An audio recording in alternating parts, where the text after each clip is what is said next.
राम रामेति रामेति रमे रामे मनोरमे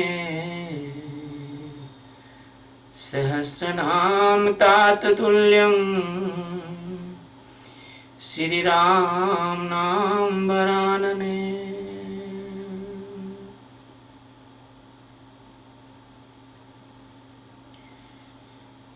अखंडमंडलाकारं व्याप्तं येन चराचरं तत्पदं दर्शितं येनं तस्मै श्री गुरुवे नमः। आज भगवान राम के पवित्र चरणों में प्रणाम करके जो इस चराचर जगत के एकमात्र मालिक हैं, आकाश गंगाएं जिनके एक रोम में बसी हुई हैं, उनकी लीला अभिहारिणी और योग शक्ति धारणी संसार की संचालिका माता सीता उनका ही रूप है। सीता और राम दो नहीं एक ही है, जैसे सूरज उनकी किरण दो नहीं एक ही होती है। उनके चरणों की कृपा से आज हम श्रीमद् वाल्मीकि रामायण के एकादश सर्ग का यथाशक्ति विवेचन करेंगे। एकादश सर्ग।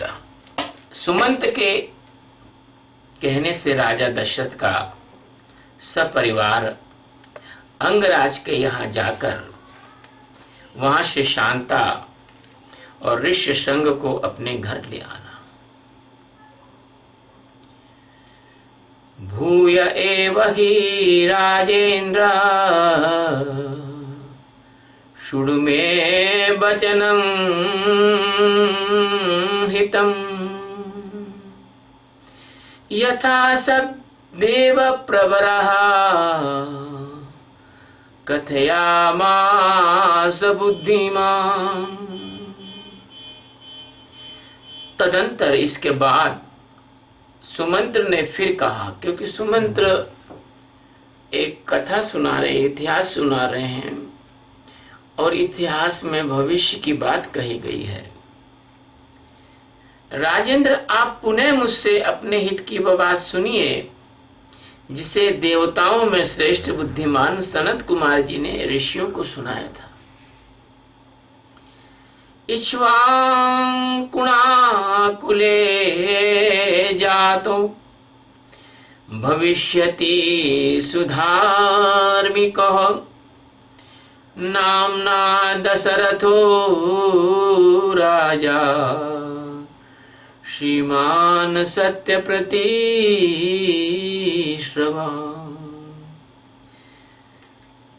इक्ष्वाकु वंश में दशरथ नाम से प्रसिद्ध एक परम धार्मिक सत्य प्रतिज्ञ राजा होंगे। परम धार्मिक बहुत बड़ी चीज होती है। जो परम धार्मिक होता है, चरम धार्मिक होता है, वो तो सहज ही सत्य प्रतिज्ञ होता ही है और वह सत्य स्वरूप होता है।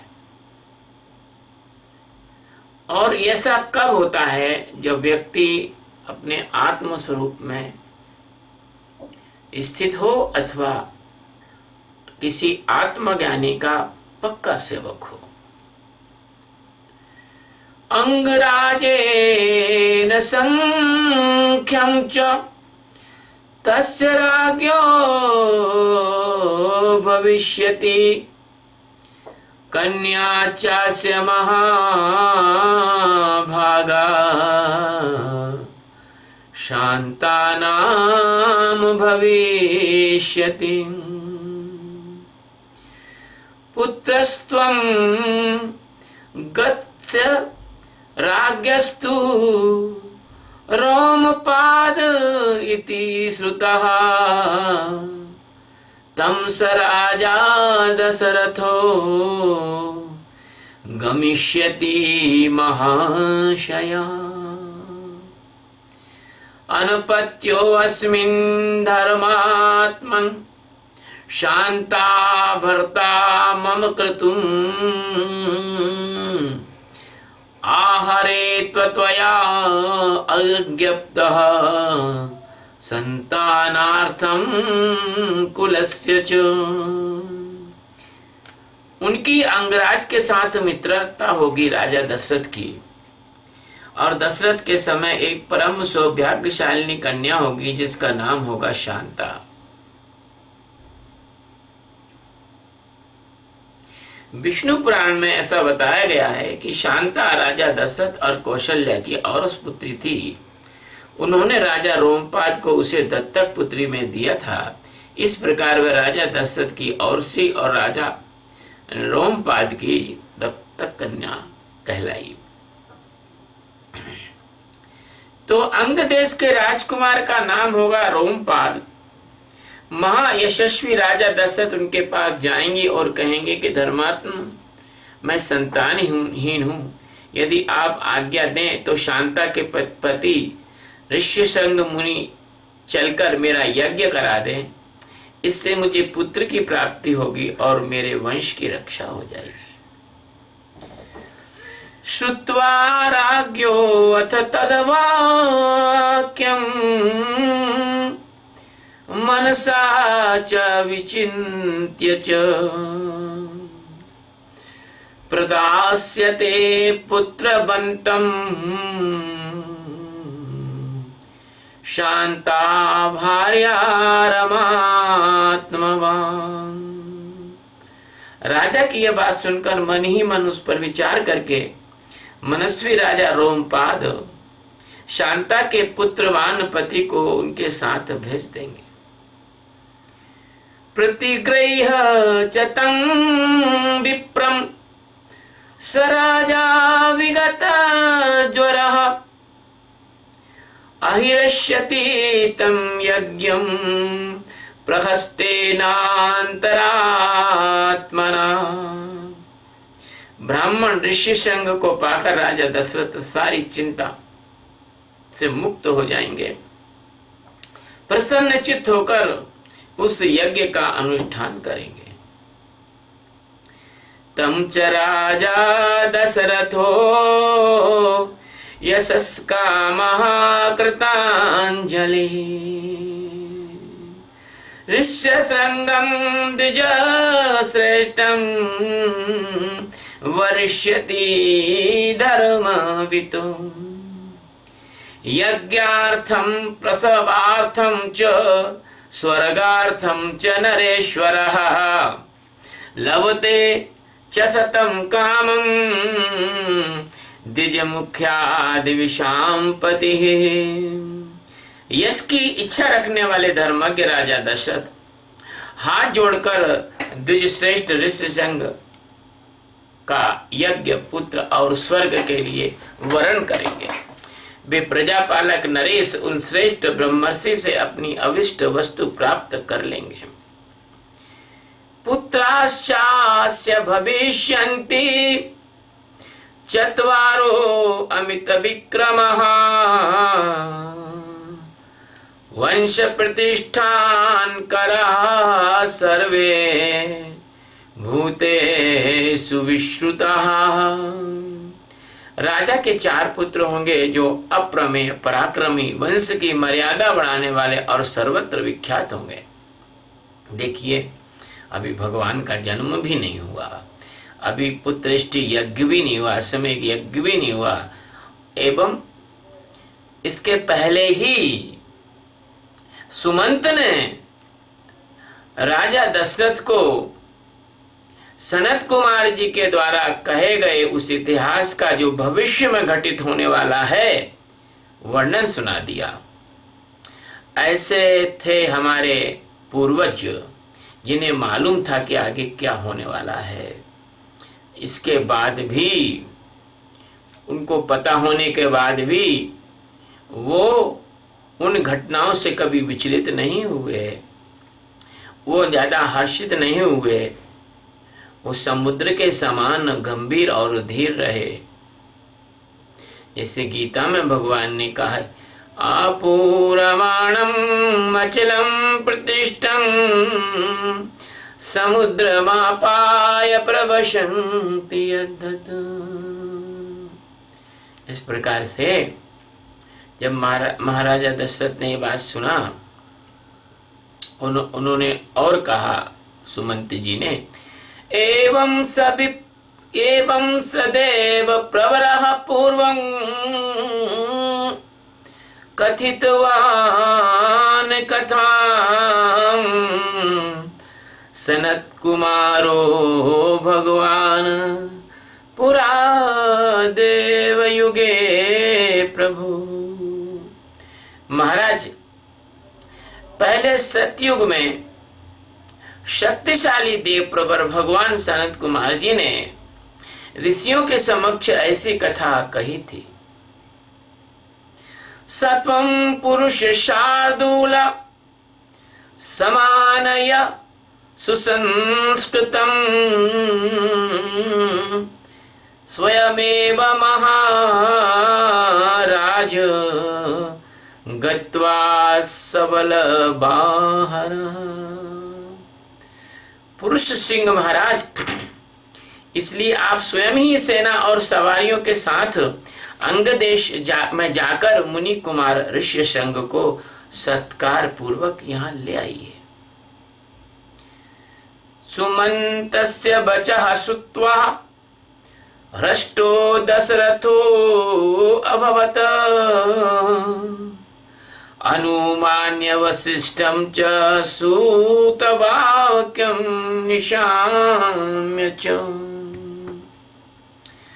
शान्तः पुरा सहामात्यः प्रययो यत्र साद्विजः। सुमंत का वचन सुनकर राजा दशरथ को बड़ा हर्ष हुआ, अच्छा लगा उनको, खुशी हुई, उनको हर्ष हुआ। खुशी शब्द नहीं कह सकते, खुशी शब्द बहुत घटिया शब्द है, हर्ष हुआ है, अच्छा है। उन्होंने मुनिवर वशिष्ठ जी को भी सुमंत्र की बातें सुनाई और उनकी आज्ञा लेकर रनिवास की रानियों के साथ, मंत्रियों के साथ अंग देश के लिए प्रस्थान किया, जहां विप्रवर ऋष्य संग निवास करते थे। जब बात चल गई तो मैं आपको बता देता हूं कि खुशी और हर्ष में क्या अंतर है, प्रसन्नता और आनंद में क्या अंतर है।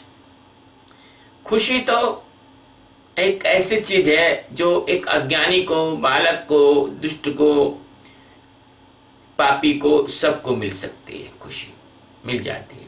बालक को चॉकलेट दे दो खुश हो जाएगा, अज्ञानी को कुछ थोड़ा बहुत यश प्रशंसा मिल जाए, कोई झूठी ही तारीफ कर दे खुश हो जाएगा, खाने पीने इंद्रियों की वस्तु सामान मिल जाए खुश हो जाएगा। लेकिन हर्ष जो होता है वो हृदयवान व्यक्ति को ही होता है। जिसका हृदय अच्छे स्तर का होता है उसको हर्ष होता है। और प्रसन्नता उसको प्राप्त होती है जो किसी से प्रेम करता है। प्रसन्नता प्रेम की पुत्री है और आनंद ज्ञान का पुत्र है। आनंद उसको ही होता है जो ज्ञानी होता है, अज्ञानी को आनंद नहीं होता। मैं आपको इसलिए सूक्ष्म बात बता देता हूं कि शायद कोई बता ना पाएगा अपने को ये बात है। बनानी सरितश्चैव व्यतिक्रम्य शनैः शनैः अविचक्रामतं देशं तत्र वै मुनिपुंगवः। मार्ग में अनेक प्रकार के बनानी सरितश्चैव, वन और नदियां, सरिता नदियां, व्यतिक्रम्य यानी पार करके, शनैः शनैः मतलब धीमे धीमे, धीरे धीरे, अभिचक्रामतम देशः उस देश में जा पहुंचे। तत्र वे मुनि पुंगवाः, जहां मुनीश्वर ऋष्यंग विराजमान थे। पुंगवाह का मतलब होता है श्रेष्ठ, ध्यान रखना। जहां पर पुंगवाह उपसर्ग लगाया जाता है या शब्द के बाद जो लगाया जाता है उपसर्ग, तो वह श्रेष्ठता का बोधक है। आसध्यतम द्विजश्रेष्ठम रोमपाद समीपगम ऋषिपुत्रम ददर्शार्थो दीप्यमानमिवानलम। वहां पहुंचने पर उन्हें द्विजश्रेष्ठ ऋष्यशृंग रोमपाद के पास बैठे हुए दिखाई दिए। वे ऋषि कुमार प्रज्वलित अग्नि के समान तेजस्वी जान पड़ते थे। क्यों जान पड़ते थे? तेजस्वी अग्नि के समान। यद्यपि उनको वनवास में रखा, यद्यपि उनको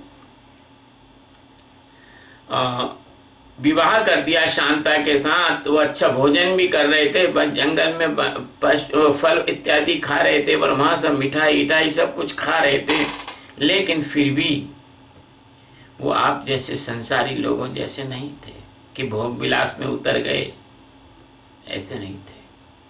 उनके जो ऋषि होने का जो जीवन था वो वैसे वहां पर भी वही निर्वाह कर रहे थे। वही जल्दी उठना, वही ध्यान करना, वही यजन करना, वही अग्निहोत्र करना, वही साधना करना, वही ध्यान में बैठना, वही ज्ञान में रहना, वो सब उसी में कर रहे थे। जब ज्ञानी को चाहे आप राजा बना दो, या ज्ञानी को आप वन में रख दो, या ज्ञानी खूब अच्छे हीरे जवाहरात सोने चांदी के जड़े हुए वस्त्र पहने हो जनक के समान, या ज्ञानी जो है कषाय वस्त्र पहने हो भगवान राम के समान वन में भी चल रहा हो, ज्ञानी सदैव ज्ञानी होता है। इसलिए उनको ऋषि पुंगवा कहा था।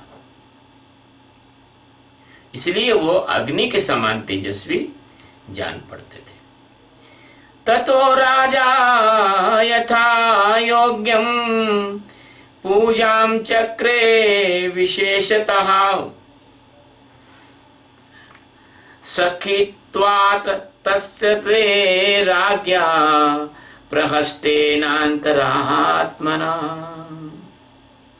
रोमपादेन चाख्यात मृषिपुत्रा धीमते सांख्यं संबंधकं चैव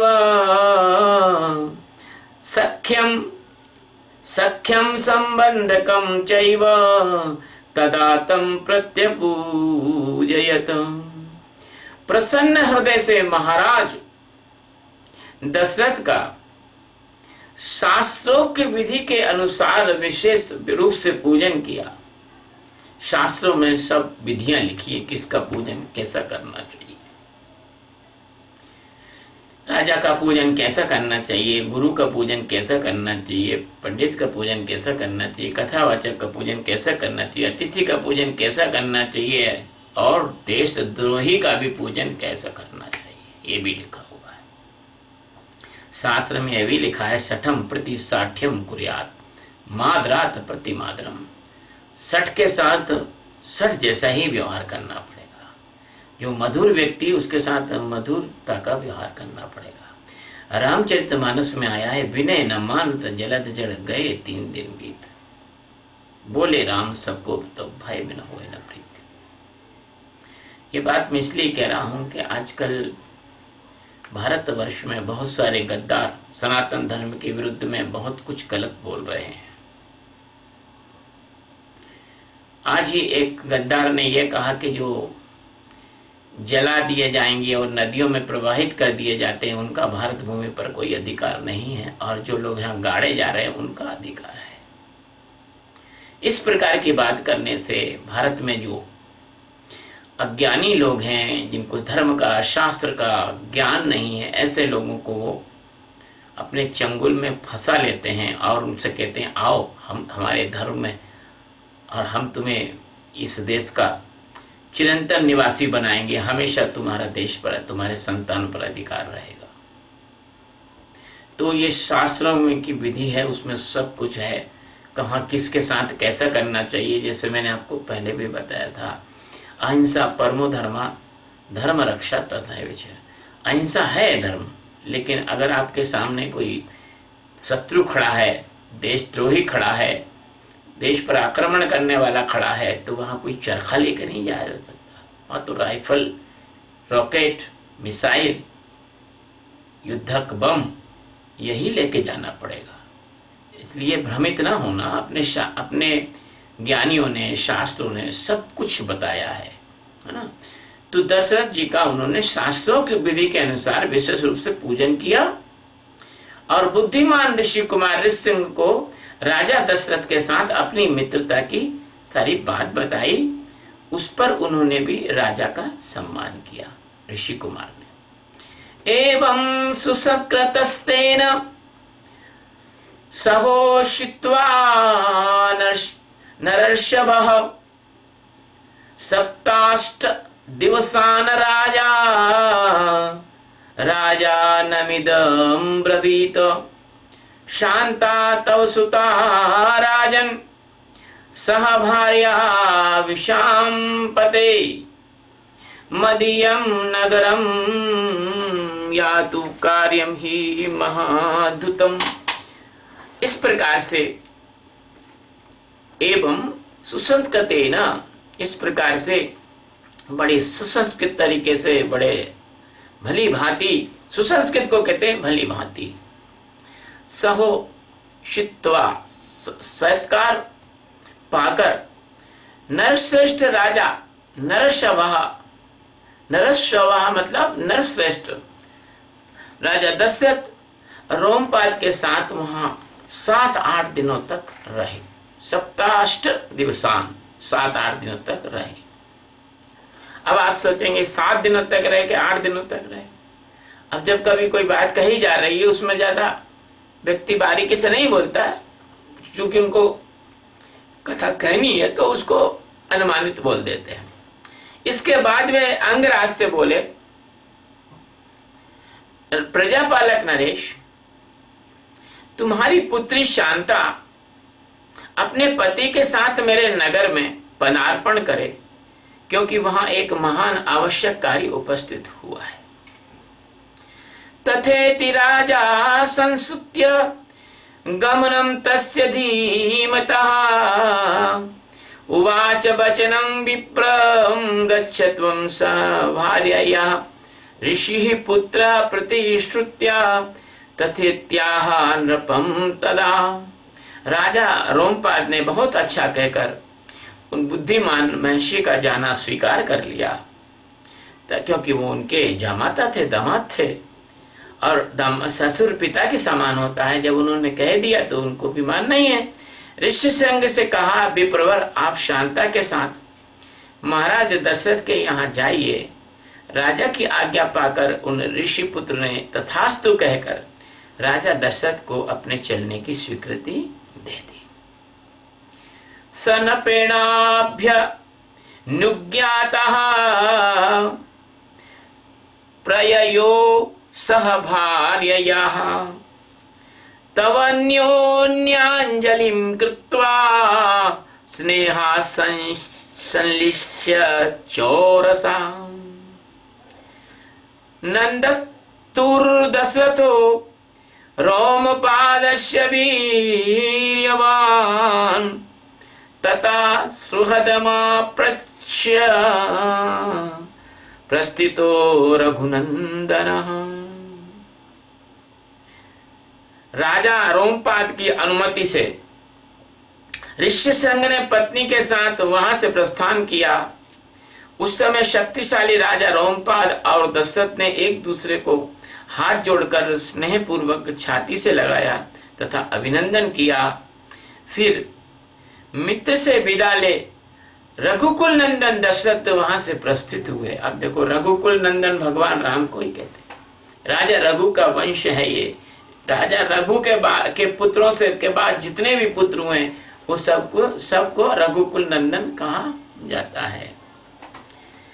पौरेषु प्रेष्यामास दूतान्वे शीघ्रगामिनः क्रियताम नगरम सर्वं क्षिप्रमेव स्वलंकृतम् धूपितं सिक्त संपृष्टम पताकाभिलंकृतम।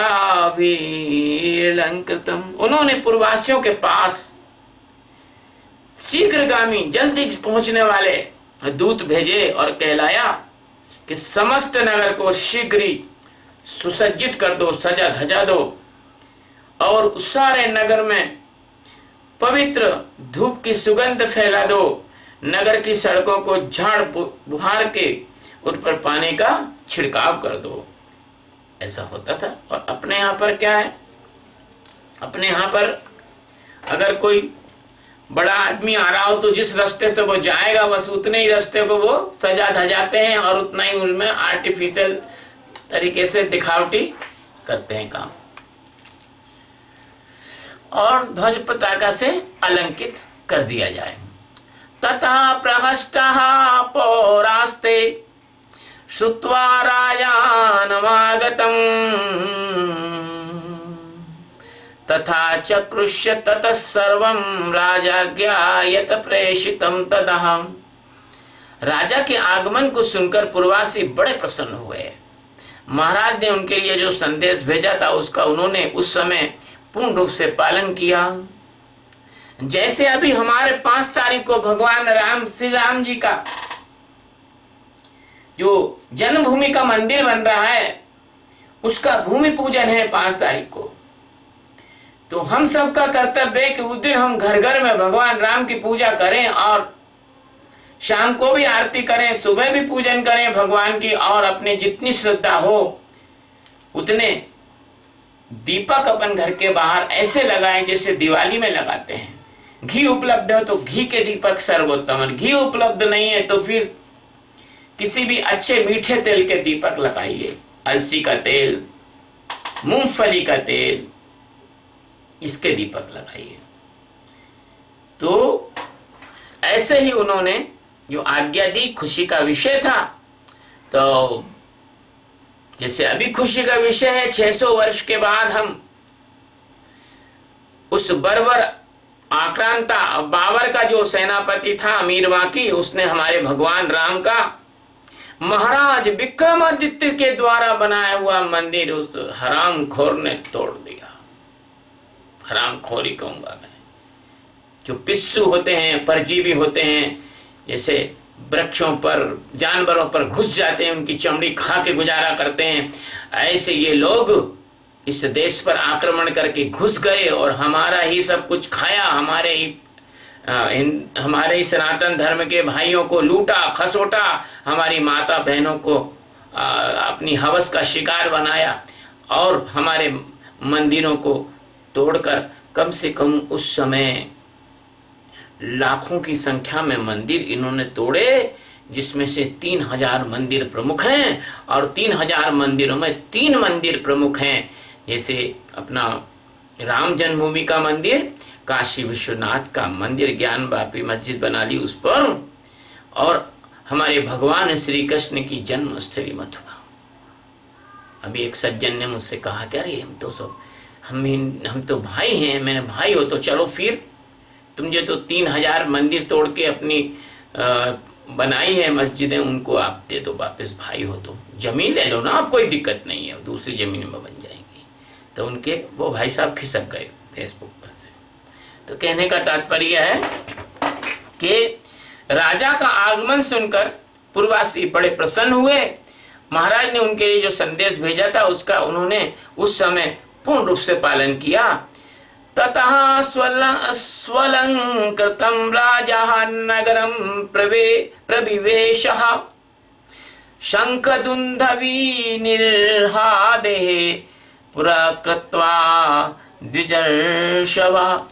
तदंतर इसके बाद राजा दशरथ ने शंख और दुंदवी आदि वाद्यों की ध्वनि के साथ विप्रवर ऋष्यशृंग को आगे करके अपने सजे सजाए नगर में प्रवेश किया। हमारे यहाँ शंख और दुंदुभी और मजीरे और ढोलक आदि बहुत सारे वाद्य खुशी के समय बजाए जाते हैं और दुख के समय भी बजाए जाते हैं। कोई हमारा वृद्ध पुरुष जब इस लोक को छोड़ देता है तो जब हम उसको लेके जाते हैं तो आगे हमारे उसमें साजवाज के साथ लेके जाते हैं उसको। तो अभी हमारा बहुत प्रसन्नता का दिन आ रहा है, तो हम तो चाहेंगे कि शंख भी बजाया जाए, भजन भी गाए जाए, राम धुन भी गाए जाए, ढोलक भी बजाई जाए और दीपक भी लगाए जाए, भगवान राम की मस्त होकर स्तुति भी गाई जाए, हनुमान जी की स्तुति भी गाई जाए। तो क्या बुराई है? हा? अरे अपन ने भगवान का जन्म नहीं देखा, अपन ने भगवान का विक्रमादित्य द्वारा बनता हुआ मंदिर नहीं देखा, लेकिन अपन ने ये संघर्ष तो थोड़े काल में देखा है, जो हमने 600 साल तक इसको आजाद कराने के, स्वतंत्र कराने के लिए, पुनः प्राप्त करने के लिए किया। और 70,000 लोगों ने अपनी जिंदगी का, प्राणों का बलिदान दिया, प्राणों का बलिदान दिया। ऐसे नहीं कि मीर माँ की जो मंदिर तोड़ रहा था तो कोई आया नहीं। एक हमारे राजपूत राजा थे, वो अपनी सेना की टुकड़ी लेकर आए और मीर वाकी को मंदिर तोड़ने से रोकने का प्रयास करने में पूरी सेना सहित वहीं पर बलिदान हो गए। ये है हमारा इतिहास। तो भगवान के कार्य में मर जाना अच्छा, लेकिन संसार के इस दलदल में और इस माया के भ्रष्टाचार में और ये मन बुद्धि चित्त अहंकार के इस जंजाल में तुम राजा भी बन जाओ और पापी राजा बन जाओ तो किसी भी काम के नहीं हो। तो ततः प्रमुदिताः सर्वे दृष्ट्वा वे नगराद्विजम् प्रवेश्यमानं संकृत्य नरेन्द्रेणोऽन्द्रकर्मणः यथा विधि सुरेन्द्रेण सहस्रक्षेण काश्यपम। उन दिश कुमार का दर्शन करके सभी नगरवासियों को बहुत प्रसन्नता हुई। उन्होंने इंद्र के समान पराक्रमी नरेंद्र दशरथ के साथ पुरी में प्रवेश करते हुए ऋषि संघ का उसी प्रकार सत्कार किया जैसे देवताओं ने स्वर्ग में सहस्त्राक्ष इंद्र के साथ प्रवेश करते हुए कश्यप नंदन बामन जी का समादर किया था। आपको बामन जी का स्मरण आता है, जिन्होंने बलि से 3 ढग में पृथ्वी नाप ली थी, है ना। और ऋषि संघ जो ऋषि थे उनको भी उसी स्तर का ही माना गया था, इतने ही प्रतापी थे वो। अंतःपुरं प्रवेश्येनं पूजां कृत्वा च शास्त्रतः कृतकृत्यं तदात्मानं मेने तस्योपवाहनात्। ऋषि को अंतःपुर में ले जाकर राजा ने शास्त्र विधि के अनुसार उनका पूजन किया और उनके निकट आ जाने से अपने को कृतकृत्य माना, धन्य माना कि आप आ गए ना।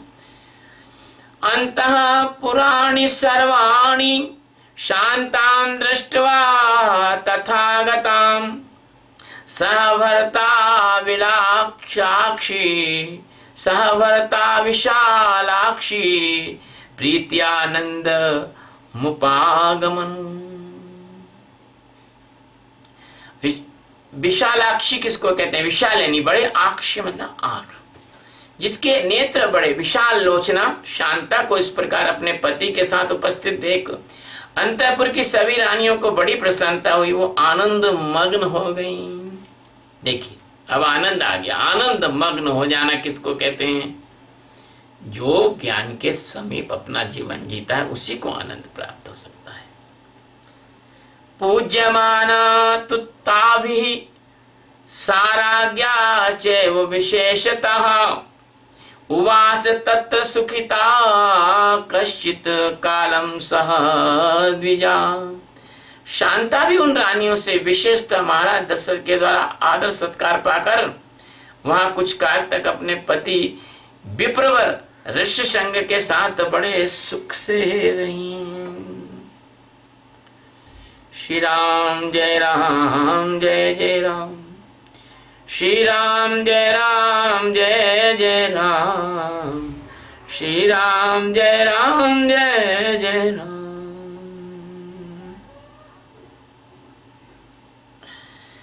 इत्यार्थे श्रीमद् रामायणे वाल्मीकिये आदि काव्ये बालकांडे 11 सर्गः।